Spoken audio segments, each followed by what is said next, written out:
নমস্কার বন্ধুরা, আমি সুবর্ণা। কেমন আছেন আপনারা সবাই? আশা করি ভালো আছেন, তবে এই গরমে ভালো থাকাটা একটুখানি ডিফিকাল্ট।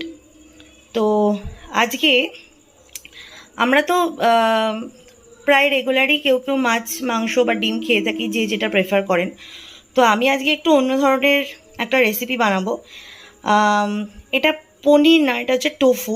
টোফু হচ্ছে সয়াবিনের থেকে যে মিল্ক বার করা হয়, সেটাকে নানা রকম প্রসেস করে জমাট বাঁধিয়ে এই টোফু তৈরি করে। এটা হচ্ছে সিল্কের স্পাইসি টোফু। নর্মালও পাওয়া যায়, বাট আমি সেদিনকে এই নর্মালটা না পেয়ে এটাই পেয়েছি। তো এইটা দিয়েই আমাদের যেরকম বাড়িতে আলু পনিরের তরকারি করা হয় নিরামিষের, আমি সেরকমই করব। তো দেখা যাক কীরকম কি হয়। আচ্ছা, তার জন্য আমাদের লাগবে হচ্ছে 200 গ্রাম টোফু। এখানে আমি 3টে ছোট ছোট আলু নিয়েছি, এরম করে টুকরো করে কেটে নিয়েছি। এখানে আদা আছে, গোটা জিরে, কাঁচা লঙ্কা, টমেটো, টক দই, ধনে গুঁড়ো, আর এদিকে হচ্ছে কসুরি মেথি, নুন, গরম মশলা, হলুদ। আর তেল তো লাগবে, যে যে তেলে খেতে পছন্দ করেন সেই তেলেই রান্না করবেন। আমি আজকে করব সাদা তেলে। যদি কেউ সর্ষের তেল প্রেফার করেন সর্ষের তেল, বা আর যদি কেউ ঘি প্রেফার করেন তো নাথিং লাইক ইট। ঘি কিন্তু আমাদের সবার খাওয়া উচিত, ডেলি 1 স্পুন করে। আর ঘি খেলে অনেকের ধারণা যে ঘি খেলে মোটা হয়ে যায় বা কিছু। ঘি কিন্তু ফ্যাট বার্নার অ্যাকচুয়ালি, মানে ঘি আমাদের বডিতে লুব্রিক্যান্ট হিসেবে কাজ করে। তো আমি রান্নাতে একটু ঘিও ইউজ করব, বাট সেটা লাস্টে। পুরো রান্নাটা আজকে আমি ঘিতে করব না, ঠিক আছে? তো তাহলে রান্নাটা শুরু করা যাক। ফার্স্ট আমি পনিরগুলোকে ছোটো ছোটো টুকরো করে কেটে নেব। আমি পনিরগুলোকে ছোটো ছোটো টুকরো করে কেটে নিয়েছি। দেখুন এই রকম একটা সাইজ, বাট আপনাদের যেরকম ইচ্ছা হবে আপনি এর থেকে ছোট করতে পারেন অথবা এর থেকে বড় রাখতে পারেন। আমি এরকম ছোটো ছোটো টুকরো করে কেটে নিয়েছি। এবার রান্নাটা শুরু করা যাক। আচ্ছা, আমি এখানে ফ্রাইং প্যানের মধ্যে অল্প তেল আর সামান্য ঘি দিয়েছি, সাদা তেল অবশ্যই। তো এর মধ্যে আমি ফার্স্টে দেব হচ্ছে গোটা জিরে।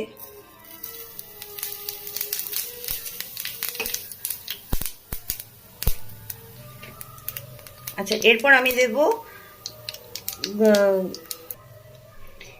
আমি সামান্য এলাচ গুঁড়ো দেবো এখানে। এলাচ গুঁড়ো দিয়েছি। এবার জিরেটা একটুখানি, জিরে আর এলাচ গুঁড়ো থেকে হালকা একটু স্মেল বেরোবে সুন্দর। তো সেটা হোক আস্তে আস্তে। এরপর আমরা এর মধ্যে দেব টমেটো। টমেটো দিলাম। টমেটো দেওয়ার পর আমি সামান্য নুন দিয়েছি। এবার আমি সাইডে আদা বাটাটা দিয়ে দিলাম। সেটা একটু ছিটকাচ্ছে।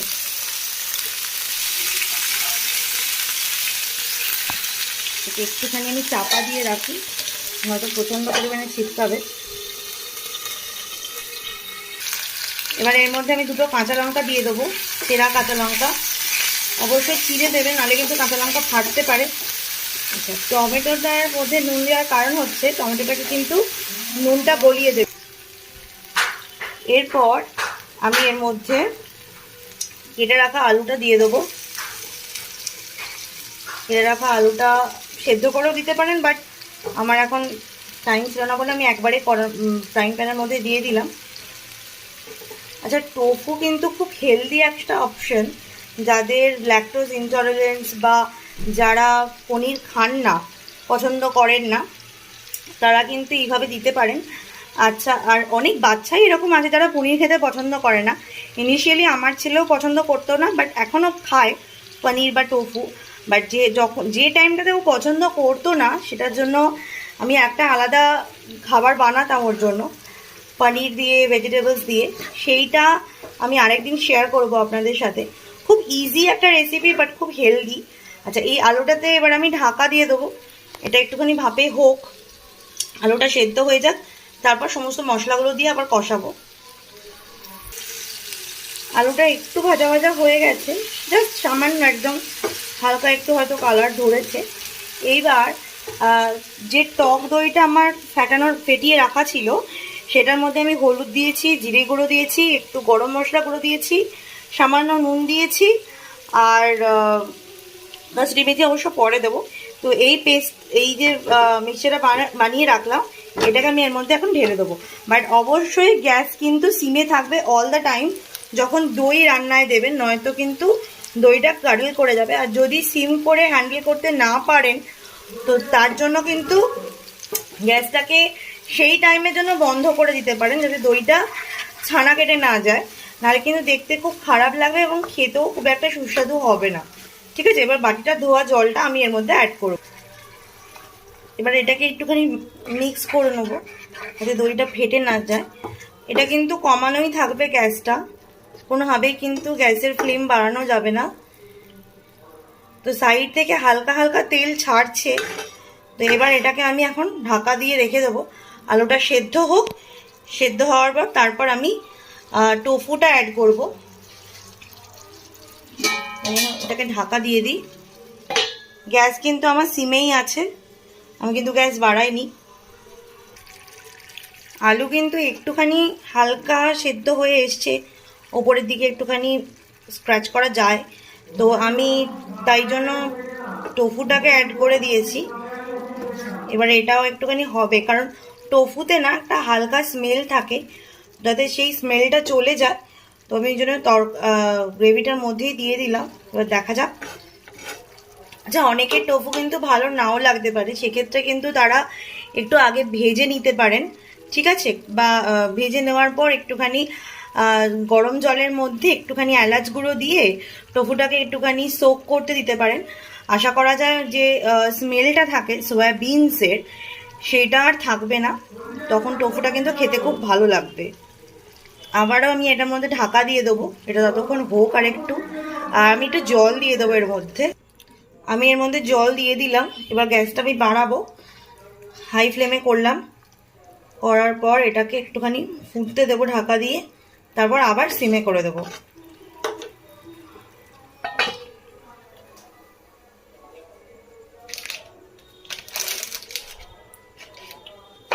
ঢাকা দেওয়া ছিল, তখন হালকা একটু টোফুর স্মেল বেরোচ্ছিল, আমি একটু দেখলাম। তো আমি ওই জন্য একটুখানি জায়ফল আর জয়িত্রীটাকে পেস্ট করে রেখেছি, এই যে একদম সামান্য। তো এটা আমি দিয়ে দেবো, ওটা লাস্টে দেবো, যেটুকু বাকি আছে ওটুকু লাস্টে দেবো। এটা গ্রেভিটার সাথে একটু ফুটলে এটা আশা করা যায় গন্ধটা, যেটুকু গন্ধ বেরোচ্ছে, খুব একটা বেরোচ্ছে না, যেটুকু বেরোচ্ছে সেটুকু একদম আর বেরোবে না। আলুটা আর একটু সেদ্ধ হওয়া বাকি আছে। আচ্ছা, একটা জিনিস খেয়াল করুন, এই টোফুগুলো কিন্তু ফুলে গেছে যেই জলের মধ্যে দিয়েছি।